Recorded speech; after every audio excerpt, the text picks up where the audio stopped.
Hey guys, welcome back. It's Mr. Marone here. Today we're going to continue our discussion with triangles and look at triangle angle sum theorems.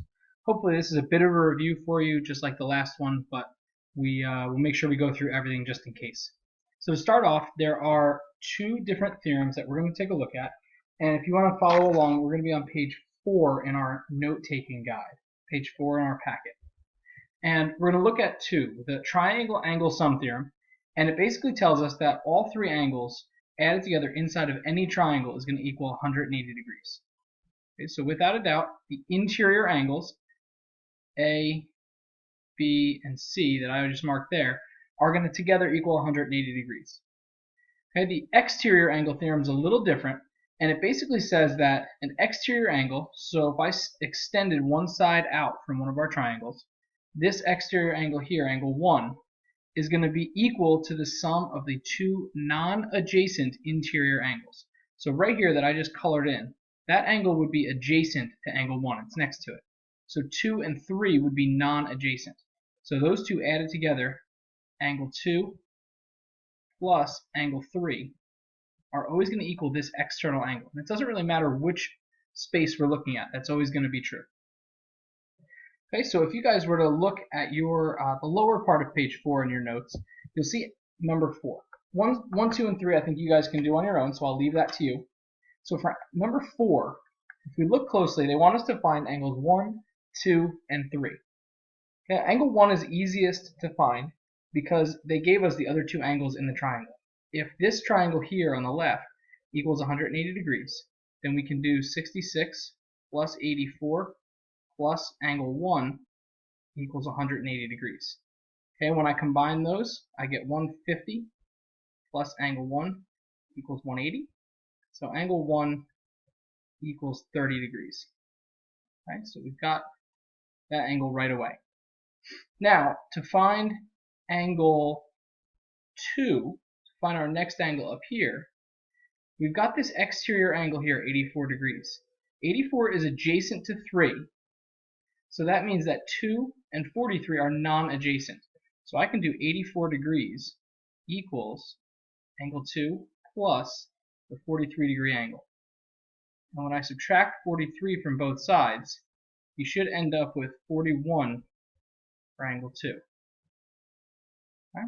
And then to find angle 3, you can either add up the newly found 41 degree angle, the 43 degree angle, and angle 3, or you can take these two angles here, which form a linear pair, and use them that way. So I'm going to do 180 minus 84 to get 96 as angle 3. Okay, so there's a couple different ways you could go about this. So as you see on pages 4 and 5, there's some practice for you to try. Some are a little bit more difficult, but the same principles hold throughout all of it. If you open up to pages 6 and 7 in your note guide, we're taking a closer look at two specific types of triangles. First one we're going to take a look at is the isosceles triangle. Okay, so there's a couple keys here that I want to point out. So an isosceles triangle, as you guys know, there are two sides that are congruent. Okay, and those are called legs here. So in our example up here, we have that side AB is going to be congruent to side BC. Okay, those have the same value. Where those two sides intersect are called the vertex angle. So our vertex angle in this picture is angle 1. Okay? The two other angles are called the base angles. Okay, the side opposite the vertex right here will be our base. Okay, and then angles 2 and 3, side AC is our base, and angles A and angle C would be our base angles.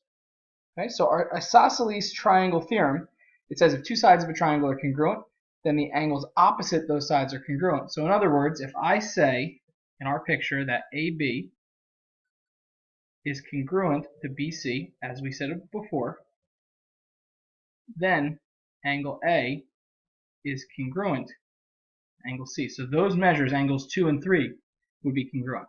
Okay, and if we flipped that, we could say that if angle A was congruent to angle C, then AB is congruent to BC. Okay, so those are the two keys when it comes to using isosceles triangles. Okay?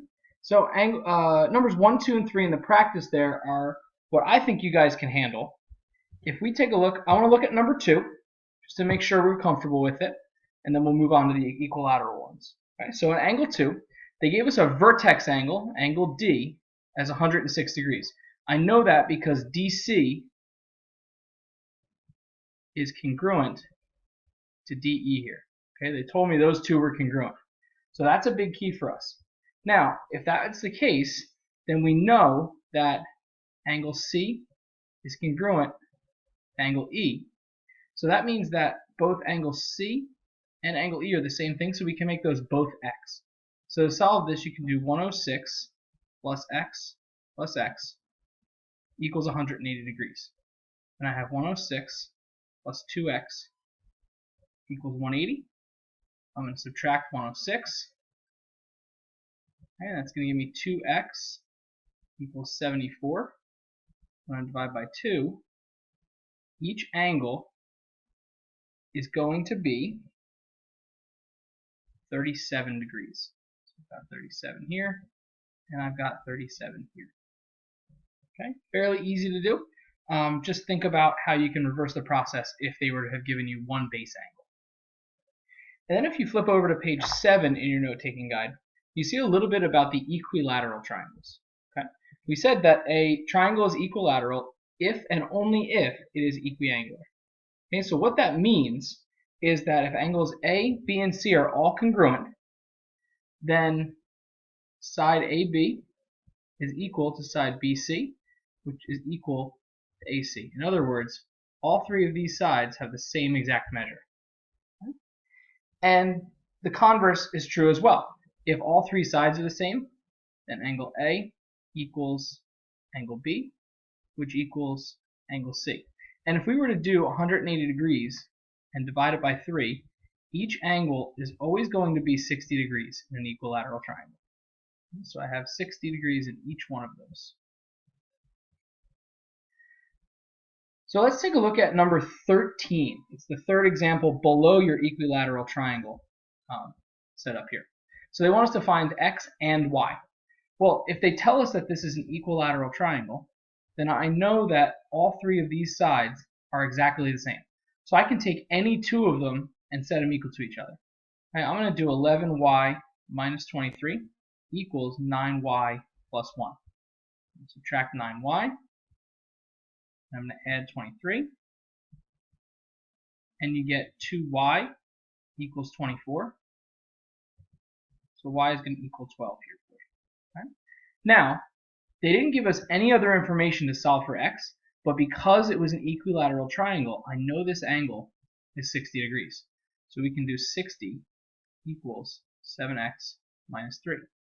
And I add 3 to both sides. And I get 63 equals 7x. And when you divide by 7, you get 9 for x. Okay? So, as you can see, we're just applying those same principles with a couple different, more specific examples here with the isosceles and equilateral triangles. So you've got a couple different things you can be looking at today. On pages 4 and 5, you've got a bunch of different examples you can try. Same thing with page numbers 6 and 7. I'd encourage you to try some of those before we come into class. You also have practice on pages 8, 9, 10, 11, and 12. So there's tons of stuff to practice to get you guys ready for class. We will talk about this for a couple days in class, so don't feel like we're going to abandon you here. And if you have any questions, feel free to ask. Stop by for extra help or ask a friend. Have a great night, everybody.